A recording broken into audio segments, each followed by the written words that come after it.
This is the BLUETTI AC200L portable power station. After spending some time with it, I thought it might be helpful to share what I've noticed so far. I've been using it as a mix of home backup and move it where I needed power. The main thing you feel right away is that it's basically a big battery with a strong inverter built in, so it acts a lot closer to a wall outlet than the smaller power stations I've owned. Mine is the 2048Wh version, and in real use that capacity feels right for keeping essentials going, not running an entire house like nothing happened. Setup was straightforward. I charged it from a regular wall outlet, plugged a few things in, and watched the screen to get a feel for what it was doing. The display is clear enough that I don't really need the app, but I did try the app a few times just to check status and tweak settings without walking over to it. Day to day, I mostly use the physical buttons and the screen. What I cared about most was whether it could actually run the stuff I'd want during an outage or when I'm working away from my normal outlets. For me, that's been things like a full-size fridge, my router and modem, some lights, laptop charging, and occasionally something higher draw, like a microwave or a kettle. The AC200L has handled the normal household loads I've thrown at it without acting weird or tripping. The 2400W continuous output is the difference between I can power electronics and I can power appliances and tools without babying it. I've also used it for a couple of power tool sessions, and it didn't feel fragile about it, as long as I stayed realistic about what I was running at the same time. One thing I paid attention to was startup surge. Some appliances are fine once they're running, but they spike when they start. I've had smaller units shut off when a compressor kicks on. With this one, the fridge starts like it's plugged into the wall. That's been consistent, and it's honestly what I wanted out of something in this size and weight. Charging is another part that changed how I actually used it. A lot of power stations are fine until you realize recharging them takes forever, so you're constantly planning around it. This one can charge really fast from AC. I've seen it climb from low to usable quickly enough that I stopped thinking about it as an overnight-only thing.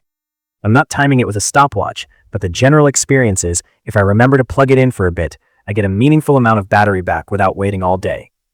I also tested solar charging since that's a big reason people buy these. I used a portable panel setup and watched the input stabilize once the sun was decent. The MPPT behavior seems solid because it doesn't just bounce around randomly when clouds move through. It still drops with bad light, obviously, but it recovers quickly and it doesn't feel fussy. I didn't have to babysit it beyond making sure my panel voltage was in range. Ports are laid out in a way that makes sense when you're actually plugging a bunch of stuff in.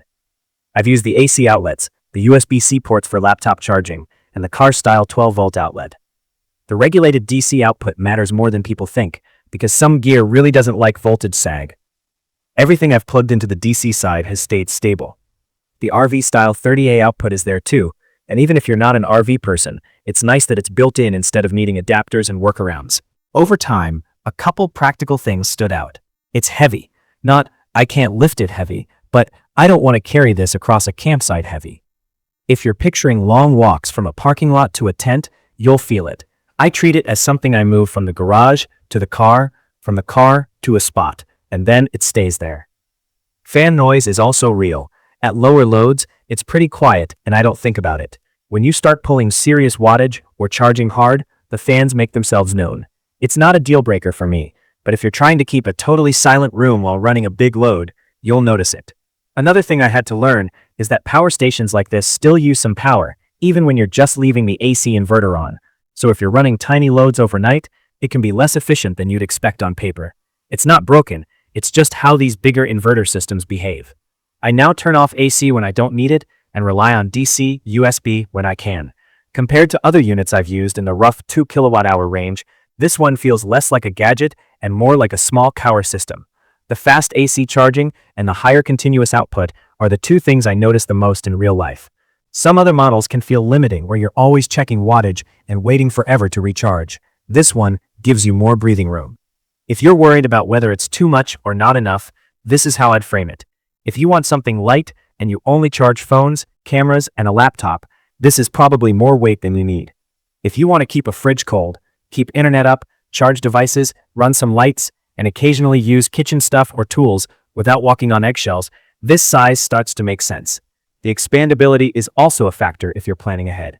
I haven't added extra batteries, but I like knowing I can scale it if my needs change instead of replacing the whole thing. So yeah, I've been pretty happy with it, mainly because it does what I bought it for. It runs real appliances, it recharges fast enough that I actually use it more, and it hasn't been picky with the stuff I plug in. The trade-offs are the weight and the fan noise under heavier use, and you do want to be mindful of leaving AC on when you don't need it. If you're thinking about getting one, and you're stuck on a specific question like, will it run my fridge, how long will it last, or will it handle my RV plug? Drop it in the comments, and I'll tell you what I've seen with my own use. I will leave all the information about the BLUETTI AC200L portable power station in the comments. I hope to see you again in the following videos.